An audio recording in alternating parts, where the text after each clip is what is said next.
and several more dozens were also captured. And those that were captured away some pretty torturous and miserable conditions. One of the American leaders apparently had fought so bravely in the battle that the native warriors cut out his heart and ate it in the belief that they would consume his courageous spirit. Well, naturally, such a gruesome battle, or massacre more accurately to describe it, has led to a fair few stories of hauntings in the subsequent years. One of the most common sightings is that of American soldiers and settlers locked into desperate combat with native warriors. Even just the sounds of battle have been heard ringing out through this area in the night. The sounds of a lonely drumbeat carrying over the Chicago River have been heard also. That would have been from the drummer boy who was stationed at Fort Dearborn. Now, after a while, those sightings started to die out. But then in 1980, a building was excavated for a site was excavated for a new construction of a building nearby. And during that excavation, they unearthed some old grave sites that had been put there after the battle. Well, after that, more sightings started to pop up once again, particularly from city bus drivers. They'd come through this area quite a bit during the night to head to a garage nearby, and they started to make all sorts of accounts of paranormal sightings, even just odd spectral anomalies, not necessarily soldiers locked in battle. But it's a good bet that if you're walking through this area at night and you hear the sounds of battle or even just a drumbeat listing over the Chicago River, it's a good bet that you're hearing those restless souls that fought and died at the Battle of Fort Dearborn still endlessly locked in combat, trying to find any way possible to survive, but little do they know they've been long dead. So our next sort of two buildings we're going to talk about here are going to be coming into view off to our right. You can actually see them sort of teasing us right now. There are these two identical buildings with these curved balconies. A lot of people call them the corncob towers here in Chicago because they kind of look like two corns on the cob. Well, these two buildings are actually called Marina City, and they're part of a larger building complex that was built in 1967. So if you look at the Trump Tower and then just to the left of it, you can see one of the two Marina Towers teasing us right now with its unique curved balconies and shape. So the Marina Towers, those two buildings are residential, and then on the complex also is the House of Blues performance space, which used to be a cinema, and an office building and hotel. Well, these two buildings and the complex overall are no stranger to tales of hauntings and paranormal activity. One of the things that's experienced in the halls of the Marina Towers is the sounds of a jazzy saxophone sort of carrying through the halls of the building. Well, there used to be a saxophonist that lived in one of the towers, and he passed away in his apartment. But apparently his soul has still felt like serenading the residents of the Marina Towers, because that saxophone has been heard throughout the halls of those buildings still to this day. So at least he's kind of harmless in the way he's going about his afterlife activities. Now, there was a hotel called the Hotel Sax next door to the Marina Towers, and one day a little girl checked in with her family, but she'd already fallen pretty ill by the time she got there, and unfortunately that illness would cut her stay pretty short because it claimed her life. Well, ever since then, people have claimed to feel the presence of a small girl or even see her in action. Usually she's kind of just a little bit of a prankster.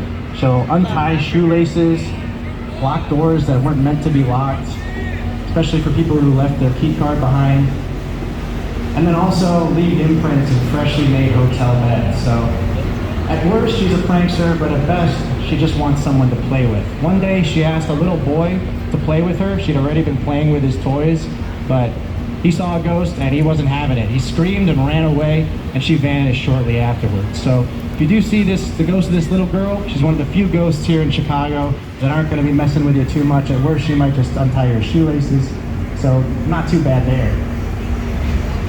All right, at this point, we're getting pretty close to the site of the greatest maritime disaster in Chicago, not just Chicago history, but American history.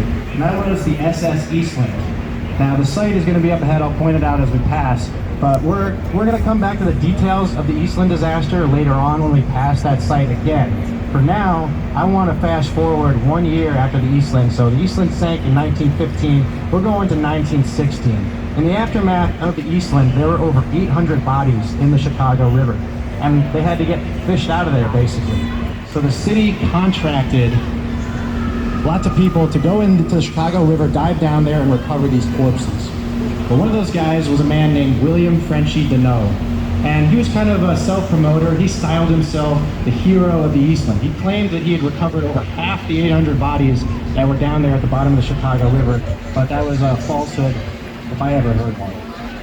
Anyway, one day he was down there conducting one of these dives, and he found something that he didn't expect. A small homemade one-man submarine, and inside was the skeleton of a man and a dog, neither of whom were ever identified. So that's left us to kind of speculate who was inside that submarine and why were they down there.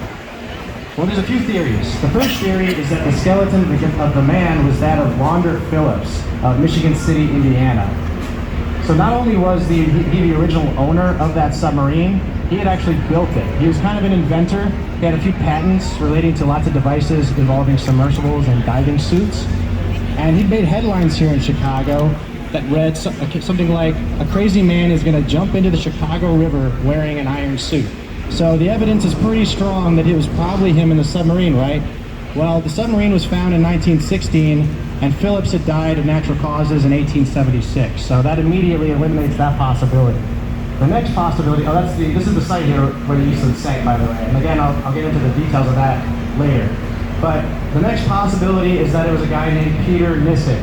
Now, Nissen was an inventor just like Launder Phillips, and he had actually come into possession of the submarine after Phillips. Ironically, he purchased it after it had sunk on a previous occasion.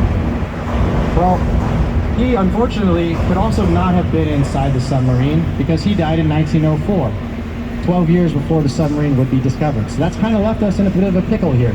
Nobody knows who that was in the submarine or how they got down there. Well, Frenchy decided to make the most of his discovery. You know, these trains always time it perfectly. They know that I'm here and under the bridge, and they know when to cross it. But anyway, Frenchy decided to take advantage of the situation. He decided to charge 10 cents a pop to get inside this submarine and go for a little ride. And he even brought the human and dog remains with him wherever he went as part of his little traveling show. But then one day, Frenchy, the submarine, and the human and dog remains all just disappeared without a trace. And we never found out what happened to them or who those skeletons were. If you're curious, this is the Art on the Mart performance they do on the Merchandise Mart building. It's not part of the tour. So right up here, off to our right, is an area called Wolf Point. There's 3 skyscrapers on this site right now. But for most of its history, this area was no more than a parking lot. There was a developer here in Chicago called Dan McLean, and one of his crews was excavating one of these building sites, and they found something pretty unusual. They unearthed a 1977 light blue Corvette that had been buried here at Wolf Point, and that's pretty odd, but more odd was that there was no signs of foul play. So no police report was filed because there was no bodies, no weapons, money, drugs, nothing. Just this light blue 1977 Corvette in pretty good condition despite the fact that it had been buried there and then slightly damaged during the excavation. So with no signs of foul play, well, all we can do is try to speculate, how did that thing get there? The leading theory is that it may have been a mob-related insurance job. The mob had their fingers in the construction industry in the 1970s and 80s, particularly the excavation side of things. Maybe they decided to try to make some insurance money off a claim on this car, but it's a pretty nice car we're talking about here, right? It's not a car that you would dispose of lightly, especially if it was in solid condition, which this one was. So was it an insurance job, or was there something else behind the dumping of this car here at Wolf Point? It's one of those things we'll just never know. One of those mysteries here on the Chicago River. So as we enter the northernmost portion of our trip this evening, we're going to talk about 3 prominent gangland hits that occurred in Chicago history, all of which occurred on the north side of the city. The first one involves somebody you might be familiar with, John Dillinger. John Dillinger was a notorious bank robber known for robbing 24 banks, 4 police stations, and escaping jail twice. In the Depression era, he was public enemy number 1, the top target of federal agents at that time. His crime spree actually led to the creation of the FBI. But to the public, he was viewed more of as a figure of fascination, kind of like a Robin Hood-esque type figure. Well, he was on top of the world in 1934, at the height of his popularity, and he was paying a visit to Chicago that year. And in the middle of July, he decided to go see a show at the Biograph Theater on the north side. This was one of the few theaters in the city at that time that had air conditioning. And at that time, air conditioning was little more than just a block of ice with a big fan blowing the cold air into the theater. But it was pretty decent for the time, and that's why they decided to go there that hot July evening. Well, he brought 2 dates. Little did he know, though, that one of those dates had set him up. She'd alerted federal agents to his whereabouts that evening, and as a message to them that he was there, she wore a bright orange skirt. So the federal agents waited out, saw the skirt. They were nice enough to let him watch the show at the Biograph, but once he emerged from the theater at 10, they sprung their ambush. Now, Dillinger started to suspect something was going on when he saw a bunch of suited men approaching him, so he took off down an alleyway next to the Biograph. But as he was running, the federal agents fired 4 bullets in his direction. The first 3 grazed him, and I held up 4 fingers there, but that's okay, I'm not very good at math.